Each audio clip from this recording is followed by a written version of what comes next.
Nothing to worry about, Brigade Leader. You're not going to catch space mums or cosmic gonorrhea simply walking about talking to people. That's okay for you to say, Dr. Hazel, with your amazing time weasel constitution. But some of us are merely mortal. Also, I'm off duty. Please, call me Alan. Actually, Brigade Lee, Alan, despite what you might think, my health has been okay in all the years I've been travelling with the Doctor. You're certain this medical device you've provided will protect me? Certainly. Well, for most routine ailments, conditions, plagues, and infections across the cosmos. Guaranteed infallible for 1,000 years. Just don't ask from when he started counting those years. And you're quite sure that there's only a suppository version? It's the single most effective route to administer any time-release medication. Honestly, you primitive life forms can be so touchy about your orifices. Well, Doctor, it's all a little, undignified for a chap. Alan, if taking your medicine is the most undignified event you experienced during your time in the 28th century, then you'll be getting off pretty lightly. Take it from me. Desperate to revitalise his missing lust for adventure, Dr. Weasel has randomised the Weasels' navigation and found himself, along with accidental companion Brigade Leader Alan Archway Badger and inadvisable assistant Advic Goose, in the 28th century. Will the trio discover new wonders, experience profound personal revelations, or could they be about to blunder into the heart of a catastrophic galactic war in Dr. Weasel and the Fowl Legerdemain, Part 2?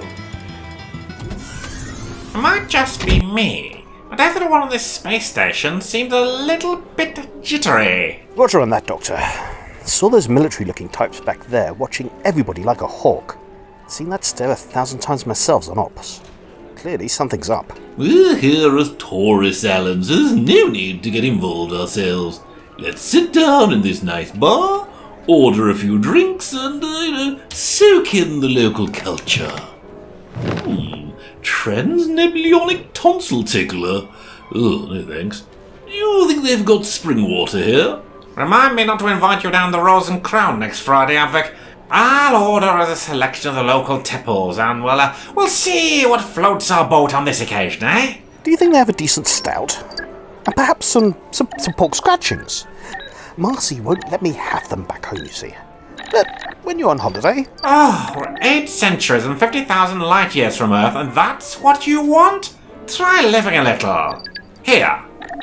I've ordered you some pronky dip with a side of freshly fried lumpkins. They're not going to be alive this time, are they, Doctor? I've told you before, I'm never that keen on eating anything which riddles and screams as I swallow. Great Scott!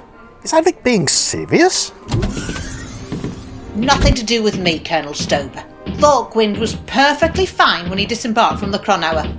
If you ask me, either the chickies got to him, or maybe he ate a bad batch of fried lambkins. No, let's cancel that order. Maybe the mushy brilliants are a better plan anyway. You're entitled to your opinion, Captain, but there'll have to be a formal inquiry.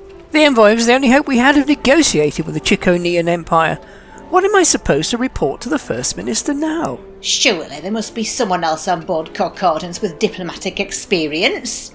Maybe it's escaped your attention, Riggs, but we're on the verge of all-out war with the Chiconians. Your venerable Thorkwind was our finest ambassador, with decades of experiences negotiating with non-Terrans. Hang on, isn't that... Captain Beryllium from the Shazbot! Why, it is you! How have you been? I'm sorry, sir, but this is a private and highly sensitive conversation. Really shouldn't have been having it in public space then, should you? Dr. Weasel! By all the moons of Celestia! You haven't changed 1 micron. And it must have been, nearly 15 years since I last saw you. Really? Doesn't time fly when you approach it in a non-linear progression? What the devil is this historically garbed creature talking about? I'm sorry, Colonel Stover, wasn't it? Dr. Weasel here loves making these non sequiturs and then laughs himself sick while everyone stands around looking confused. I find it's best to ignore him. Advic! But you were... when she... What? Oh my, that exploding space freighter business. Me and all those cyborial wretches atomized across the sector. I can understand why you might be confused to see me alive again. You see, Dr. Hazel cheated by popping back in time to rescue me at the last microsecond. That's wonderful, if slightly improbable news. More importantly, though, if you pair are here right now, then, Colonel, I think we might have our replacement negotiators. Okay, so let me lay it out as I understand the situation now.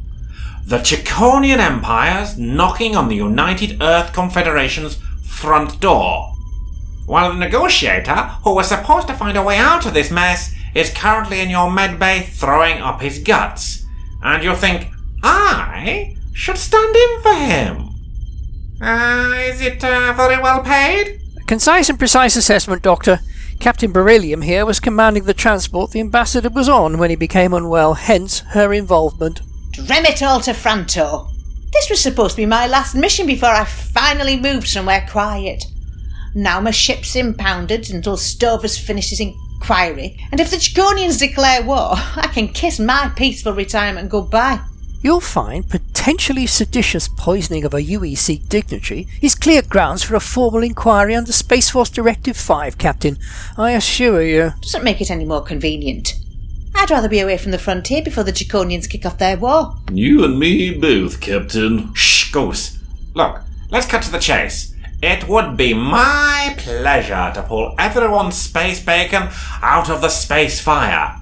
Now, does this job give me a tasty space hat to wear? Does everyone in the future just put the word space in front of normal terms? In my long experience, yes. The future is seemingly devoid of linguistic imagination. Plus, if my certificate in interstellar PPE wasn't enough, I also happen to brought along my military specialist, Brigade Leader Alan Archway Badger, Commander of Entity. Entity? I'm sorry, I'm not aware of that organisation within the UEC. What's their remit? Entity is an elite, highly classified body reporting directly to the Minister. It specialises in affirmative military counters to any and all potentially belligerent first contact situations or malign non-Terran incursions onto home soil.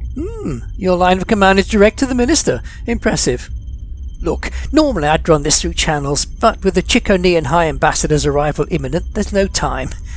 Riggs, you trust this individual? I trust the Doctor and his associates with my life, Clancy. Without the Doctor and Advig, I'd have lost a lot of good people on the Shazbot. Very well.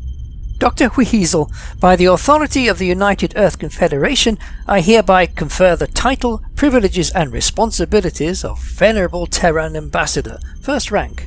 I do believe hearing this is making me tingle all over. TMI, Dr. Hazel, as always. Quite. I'll leave you to acquaint yourself with the data packet while I go make arrangements for the Chiconians' arrival. So, Captain Beryllium, is the situation as critical as it sounds? Just between these four bulkheads, Brigade Leader. They couldn't be grimmer. The Chiconians have been nibbling away at our borders despite our treaties with them. From what I've experienced, they're pretty certain to go on the offensive if these talks fail. But why? Space is big. It's almost its quintessential property. The idea of two empires clashing for territory in an effectively infinite region makes no sense whatsoever. It's not territory. It's political ideologies and social factors, Advic. The Confederation comprises dozens of species with a multitude of physiologies and physiognomies. The Chiconian Empire, by contrast, every single citizen is an avian form. Basically, giant birds, Alan. I'm beginning to wonder if I shouldn't lock the goose up inside the Weasleys, just in case he's a secret Chiconian spy. Birds of a feather and all that sort of thing. Shut up, Doctor. I'm no Chiconian agent. I'm from another universe as well, you know. All the same, I'll be watching you with my beady weasel eyes. Quisling. Now, everyone, scat. I have a lot of reading to do, and plus I need to book some time to get outfitted for my official ambassadorial robes. I wonder if they've got anything in teal. Just when I thought I'd seen everything. Has anyone mentioned that you look like you're wearing a pair of jade green curtains? It's called style, Goose. You either got it, or you ain't.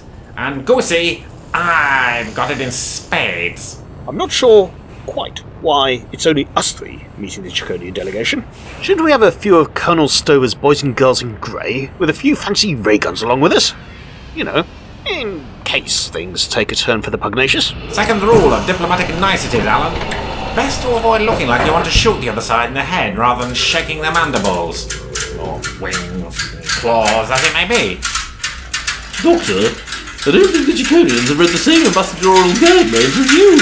Look, they're all armed to the beak. Can the peace talks get off to a good start, or will there be a declaration of war before bedtime? Does that big goose harbour any secret sympathies with his fellow avian sentient beings, or can he remain loyal to the Earth? And however will the brigade leader explain to his wife where he's been and why he missed their regular Tuesday night bridge club? We might answer one of these questions in Dr. Weasel and the Fowl Legerdemain, Part 3. Dr. Weasel's a Weasel Teleaudio Enterprises production, starring Randolph Weasel as Dr. Weasel, Killington Goose as that big goose, and featuring John Gathercole as the brigade leader, Joe Scott Darrell as Captain Beryllium, and John Westermancoat as Colonel Stover.